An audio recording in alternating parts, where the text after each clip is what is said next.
What's up, guys? What's up, guys? This is Brad Walker, the sports nerd, and this is Thursday night, guys, so that means one thing, and one thing only. It's time for the Walker Report. What's up, guys? Hey, sorry about last week. I had microphone issues. As you can see, the microphone is still not here. I was unable to get it to work. So, again, I'll have to figure out how to get it to work, guys. I had it working yesterday, and now today it's not working. But anyway, I want to apologize for last week. But I want to say welcome back to the Walker Report, as it is part of In the Zone Sports Radio, part of NGSE Sports. Remember the website. It's ngsesports.com. Log on to ngsesports.com for all your current sports content. NGSE Sports, where we never stop. This show is sponsored by Alicia's Pillows and Things. Check out the Facebook page, Alicia's Pillows and Things, where you'll find home decor you will not be able to resist at prices anybody can afford. Check out the pillows and stools of your favorite sports teams. Maybe you have a set for your kid's favorite cartoon or movie character. You can also get full body and neck pillows as well. Log on to ngsesports.com and go to the Alicia's Pillows and Things tab at the homepage to complete your order. I am also sponsored by my man Joey at Amore Pizzeria at 9700 66th Street North in Pinellas Park. Guys, use the Slice app to get delivery from them. You can find it in Google Play or the Apple Store. Their daily specials, guys, are on Sundays. You have 12-ounce Delmonico steak for $13.99. That was on Sunday. On Monday is chicken Alfredo for $7.99. On Tuesdays, it's 3 for $5 beef or chicken tacos. On Wednesday, it's wing day, 60-cent wings and $2 Amber Block and Shock Top Draft. On Thursday, guys, it's 2 quarter-pound hot dogs and fries for $6.99. On Friday, it's all-you-can-eat fish for $9.99. Let us know you heard it right here on the Walker Report and receive 10% off your bill. Guys, I'm also sponsored by my friend Renee at Zen Spaces. That's www.creatingzenspaces.com. The local choice in St. Petersburg, Florida for a house cleaning organization, decluttering, and pet setting. It's all about finding the peace with you and adding comfort to your life. Guys, welcome back. Hello, Rich. How are you? Welcome back to the Walker Report, guys. In case you want to call me, the number to reach me here is 605-562-0444. The show ID is 4366391. Again, it's 605-562-0444. The show ID is 4366391. Welcome back, guys. And like I said last week, I do apologize for the microphone issues. But this week, guys, I'm just going to talk. I'm going to have the man, VonAllen, on here to talk in my final hour about the New England Patriots win over the Steelers. We will talk about Tyler Skaggs. I'm going to do a deadly rival roller derby bio at the end of the show, guys. Stay played for that. We're going to talk about college and NFL, what's going on with both of those moving forward. But before I get into the NFL and other talk like that, I was trying to talk about this, guys, last week. Like I said, guys, I had microphone issues. You can see the microphone is not here. It is right here, guys. I don't know if you can see it or not right there. I'm having issues with it. I thought I had the issues worked out yesterday. Unfortunately, I don't. And so I had to, once again, I have to do this old-fashioned until I can figure out how to get that to work.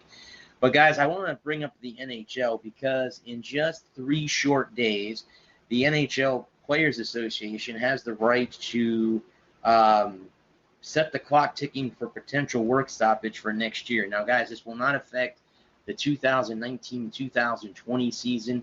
It will then affect the 2020-2021 NHL season unless the collective bargaining agreement is reached.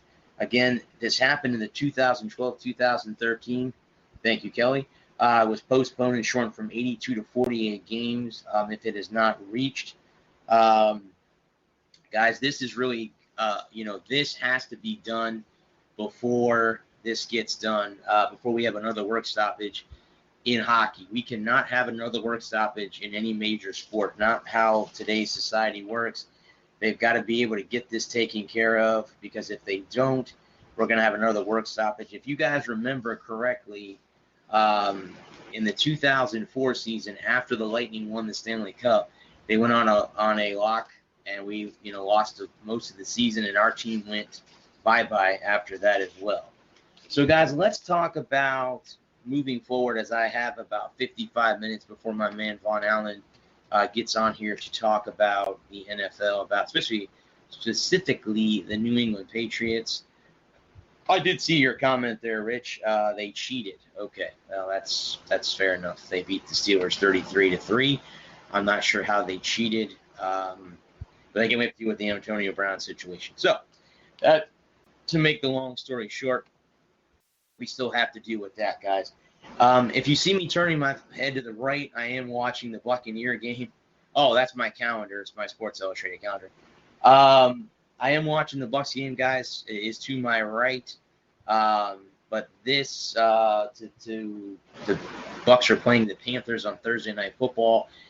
If you want to talk about the Buccaneers, we could talk about them to begin with because, again, it was Jameis Winston who made some mistakes and cost his team the football game on Sunday. He threw 2 pick sixes and then the one third interception, but he threw the last pick six was the one that cost the Bucs the game. They lost 31-17 on a game that they probably should have won, guys. It should have been a winnable game for them to beat San Francisco. I think the big surprise, I don't know if you guys happened to catch it or not, the game between the Lions and the Cardinals, Kyler Murray, guys. Kyler Murray had a great second half, and he knocked it down. He was able to get the Cardinals in position to tie the game. That was a tie where they didn't win, but he had a bad first half, able to bounce back in the second half. So, give him some props for doing that. He had like I said, again, he had a terrible first half. He bounced back and got the Cardinals within striking distance to win, but they, again, tied. So that is that, guys. The Miami Dolphins got murderized by Lamar Jackson and the Ravens. It was a 59-10 beatdown in Miami. I feel sorry for all you Miami Dolphin fans out there. It's going to be a long season moving forward for you guys. And it can't be happy times either in Miami. My man Eric Moore's on here. The Hurricanes lost to the Tar Heels over the weekend. So, again, it was not a very good weekend in South Florida. Hopefully the Hurricanes can get back on track this week if they don't have a bye week, but get back on track. And the Dolphins will welcome the New England Patriots. Tom Brady always seems to struggle in Miami. That's like his kryptonite. So we'll have to wait and see how that goes this week. We will have to see, again, if Antonio Brown plays, then he may not due to the civil rape suit against him. So we'll have to wait and see how the NFL does that. Again, I think I've been hearing he's going to be put on the pub list, and that's that. So don't know if we will see them. I'm looking, guys, we're going to have Lamar Jackson and Kyler Murray playing against each other this Sunday, guys, in Baltimore. That's going to be an interesting football game between those two quarterbacks. You have Minnesota and Green Bay. That's going to be a good matchup in the NFC North. That will be a good matchup as well. Couple other notable games here. Seattle is playing Pittsburgh, and the Steelers get back on track after their loss to New England last week. Seattle survived the game, their last game. Indianapolis plays Tennessee. Tennessee beat up on the Cleveland Browns to get to 1-0. Dallas will play Washington. Washington almost beat Philadelphia last week. Kansas City is in Oakland. The Oakland Raiders are 1-0, guys. 1-0. They beat the Broncos last week. And then you have the Monday night game is Cleveland and the Jets. And Sam Bradford. Sam Darnold is out, guys, for the Jets with mono. He's got mono. So he is not going to play. He's not playing this week. So he will not be playing this time around. So that is that. But he is not playing this week. The Saints visit the Rams. Now, guys, this is a pivotal game on Sunday afternoon. And why is this a pivotal game, you're asking me? Why do we have a pivotal game between the Saints and the Rams?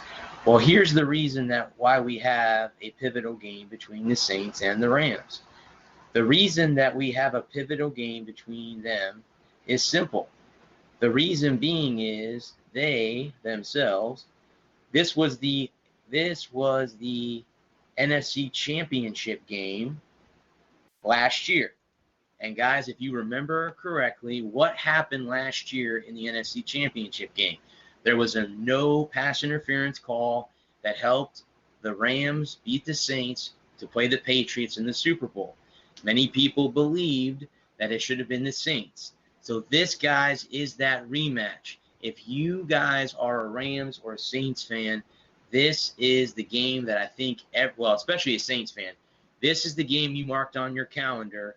So strap in, guys. 4:25 this Sunday afternoon. It's going to be Rams and Saints, a rematch of last year's NFC Championship game. So that should be pretty interesting of a matchup moving forward. That game will probably be a must-watch for me. If I'm home, I will be watching. I'll be watching that definitely. So that is that. And guys, I will be at the USF game on Saturday night as they host the South Carolina State Bulldogs.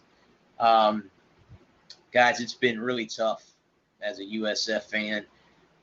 We have gotten off to an 0-2 start. The Wisconsin game was an absolute miserable game. The first game that I attended as a media member this year in 2019, it was not pretty.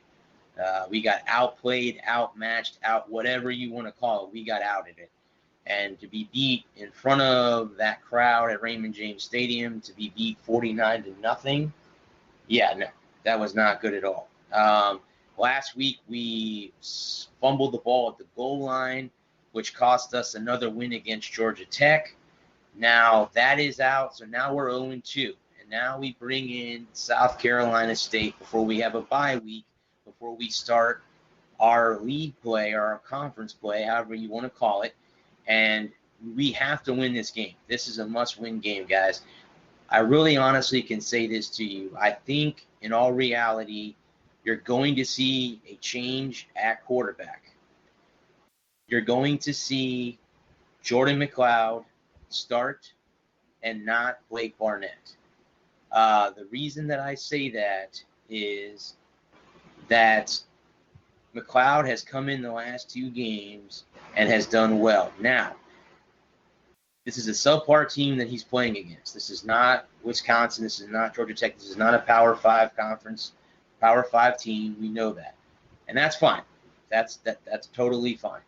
And the thing is, we have to bounce back. I really honestly think that McLeod will start. I also, again, want to apologize, guys, for the video that I had made at that first game. I'm going to try to make one tomorrow and make sure that the camera is actually tilted the right direction and not sideways like it was in the last game. So I will be going back to do that. On the flip side, guys, the Florida Gators came and dominated UT Martin. They beat them, got a shutout 45-0. So that was nice to see. FSU survived against Louisiana Tech Monroe. Miami lost to the Tar Heels. And then, of course, UCF won again. And Adam, you were right, my man. I see that you're on here. Michigan barely beat Army. So he called that. Adam told me when we went through the games earlier this year, he said that the Wolverines were going to struggle against Army. He almost nailed it. And, guys, they almost lost that football game. So for me, in retrospect, that was a very, very close game. So, Adam, good call on that. Now, again, I think right now the team to beat in the Big Ten, guys, is either Ohio State, and I hate to say that for all my Michigan fans out there, but I also think it's Wisconsin because Wisconsin has yet to have anyone score on them. They scored 61 points. So basically, if you do the math, guys, they've scored 110 points in the first 2 games of the season, and they have not allowed a single point.